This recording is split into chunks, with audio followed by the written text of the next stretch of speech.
Taniqli aktrisa Saida Rametova barchasini ochiq gapirdi. Nimalar deganini ko'ring. Hozirgi videorolikimiz aynan shu haqda. Videoni oxirigacha tomosha qiling. Kanalimizni ilk bor ko'rib turgan bo'lsangiz, videoga like bosishni va kanalimizga obuna bo'lishni unutmang.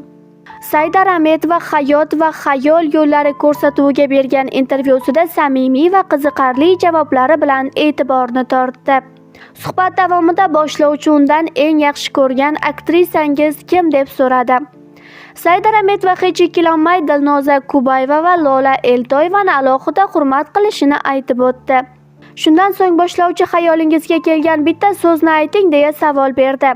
Aktrisa biroz o'ylab qisqa va lo'nda qilib omad deya javob berdi.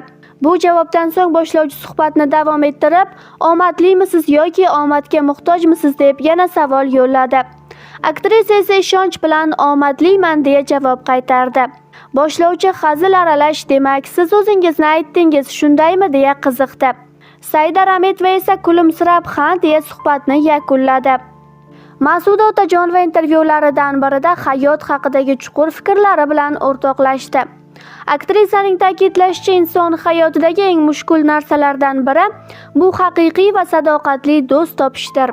Yoshlikda do'stlarimiz, dugonalarimiz, yaqinlarimiz ko'p bo'ladi.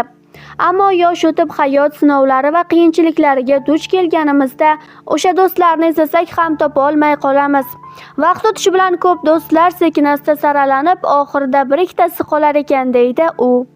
Ma'suda Otajonova suhbat davomida bu holatda faqat boshqalarni emas, balki inson o'zidan ham kamchilik qidirish kerakligini ta'kidladi. Balki do'stlarimni yonimda saqlab qololmaganimda o'zimning ham xatolarim bordir. Yetarlicha mehr ko'rsatmagandirman yoki munosabatlarni asray olmagandirman. Shuning uchun inson ba'zan aybni o'zidan ham izlashi kerak deya samimiy fikr bildirdi aktrisa.